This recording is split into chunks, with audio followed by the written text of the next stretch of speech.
వ్యర్థం అర్థం. మహేంద్రగిరి రాజ్యానికి దగ్గరలో చాలా చిన్న చిన్న రాజ్యాలు ఉన్నాయి.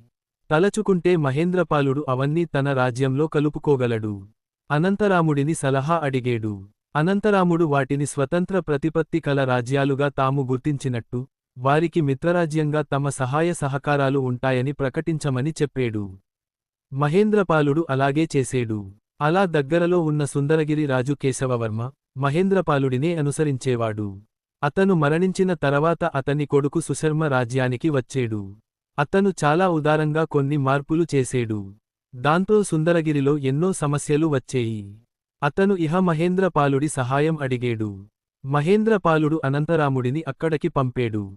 అనంతరాముడు సుందరగిరి చేరి రాజుకి నమస్కరించి, అక్కడి సమస్య గురించి తెలుసుకున్నాడు. అక్కడ అసలు పరిశుభ్రత లోపించింది. ప్రజలు తమ ఇళ్లలో చెత్త అంతా బాటల మీద పోస్తున్నారు. చిన్న వాన పడ్డా, నగరమంతా భయంకరంగా తయారయి, ఎవరూ పరిశుభ్రపరచలేనట్టు ఉంటోంది. ఇదివరకు ఈ సమస్య లేదా? ఇప్పుడు ఇలా అవడానికి కారణాలు ఏమై ఉంటుందో అని అనంతరాముడు ఆలోచించేడు. పూర్వం పెద్దవారికి, పక్కవారికి ఇబ్బంది లేకుండా మనం పరిశుభ్రత పాటించాలి లాటి భావాలు ఉండేవి. పిల్లలు చెరుకు, మామిడి పళ్ళు లాటివి తింటే పిప్పి, టెంకలు కింద పడనివ్వకుండా ఒక బుట్టలో వేయమనేవారు. తర్వాత నగర పారిశుద్ధ్య కార్మికులు వస్తే చెత్త అంతా బండిలో పోయించేవారు. వారు కడు వృద్ధులై, యువతలో గ్రామ పారిశుద్ధ్యం మీద ఏమాత్రం శ్రద్ధ లేకపోవడం, మాకు కొలువుకి వెళ్ళి వచ్చిందికే సమయం చాలదు, మా పిల్లల చదువులే మేం పట్టించుకోలేం. ఇహ ఊరికి ఏం చేస్తాం అనడం మొదలెట్టేరు. సుశర్మకి పేదలంటే జాలికొద్దీ, వారికి నిత్యావసరాలన్నీ ఉచితంగా ఇచ్చేడు. వారి పిల్లలకి బడిలో వేతనాలు చెల్లించకుండా ఆనతి ఇచ్చేడు. వారికి వైద్యశాలలో ఉచితం ఏర్పాటు చేసేడు. ఇలా అన్నీ అమరుతున్న ప్రజలు పని చేయడం మానిసేరు. అనంతరాముడు ఈ పరిస్థితి అంతా సమీక్ష చేసి ఇలా అన్నాడు. మహారాజా, మీ దయ వలన జరుగుబాటుకి లోటు లేకుండా ఉంది. ఎన్నో పనులు సదా చేసేవారు మానేసేరు. పారిశుద్ధ్యం అవసరం అయి మనకి వెంటనే తెలిసి వచ్చింది. మిగతా కమ్మరి, వడ్రంగం పని చేసేవారు కూడా పని మానిస్తే వచ్చే కష్టాలు ముందు ముందు అందరికీ తెలుస్తాయి. మీరు చేయాల్సిన మార్పులు కొన్ని అని అవి వివరించేడు. సుశర్మ రాజ్యంలో అనంతరాముడు ఎక్కడ ఎవరికి ఏది చెప్తే ప్రజలు అది చేయాలని చెయ్యనివారు శిక్షార్హులు అని ప్రకటన చేసేడు. ప్రజలకి ధైర్యం వచ్చేలా ఉన్నాడు అనంతరాముడు. ప్రతి ఇంటికి తడి చెత్త, పొడి చెత్త వేరే ఉంచాలని ఆనతి ఇచ్చేడు. దానికి అవసరం అయిన డబ్బాలు ఉన్నంతవరకు సరఫరా చేయించేడు.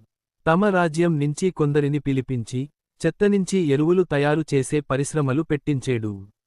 అవి మొదలై పనిచేసే లోపల మరికొన్ని మార్పులు చేసేడు. ఉచితాలు కొనసాగుతాయి కాని, దానికి కొన్ని షరతులు ఉంటాయని చెప్పేడు. ప్రతి సందులోని ఇళ్లవాళ్లు, ఆ సందు పరిశుభ్రత తమ బాధ్యత అనుకోవాలి.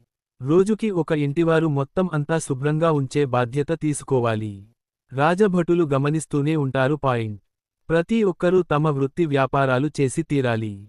ఎవరైతే పని చేయగలిగే ఆరోగ్యం ఉండి పనిమానేసి తిరుగుతారో వారికి ప్రభుత్వ పథకాలు వాళ్లకి ఆపేస్తారు. అంతేకాదు వారు శిక్షార్హులు అవుతారు. ఒకవేళ పనిలో వారికి ఏదైనా సమస్య వస్తే రాజుగారి దృష్టిలో ఉంచవచ్చు. తప్పకుండా పరిష్కారం దొరుకుతుంది. ఇలా చెప్పడమే కాక అనంతరాముడు తను ఉన్న ఇంటి సందు పరిశుభ్రత స్వయంగా చేయడం మొదలెట్టేడు.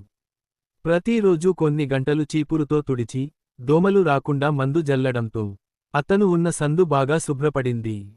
దానితో ప్రజలందరూ నడుం కట్టి మరి, తాము నివసిస్తున్న ప్రదేశాలు శుభ్రం చేసుకోవడం మొదలెట్టేరు. మరోపక్క చెత్త నుంచి ఎరువులు చేసే పరిశ్రమలు, వ్యర్థం నుంచి అర్థం పేరుతో మొదలు అయ్యేయి. అందరూ తమ ఇంటిలో తడి పొడి చెత్తలు వేరేగా ఉంచి, పరిశ్రమల దగ్గర అప్పచెప్పడం మొదలెట్టేరు. ప్రతి ఒక్కరూ పని మానకూడదన్న నియమంతో, అందరూ వృత్తి పనులు మొదలెట్టేరు. ఇదంతా చూసి పారిశుద్ధ్య కార్మికులు బండి తెచ్చి పరిశ్రమల దగ్గర చేర్చడంలో తమ వంతు పని తాము చేయడం మొదలెట్టేరు. చూస్తూ ఉండగానే సుందరగిరి రాజ్యం పేరుకు తగ్గట్టుగా తయారైంది. సుశర్మ అనంతరాముడిని సత్కరించి తగిన గౌరవ మర్యాదలతో పంపేడు.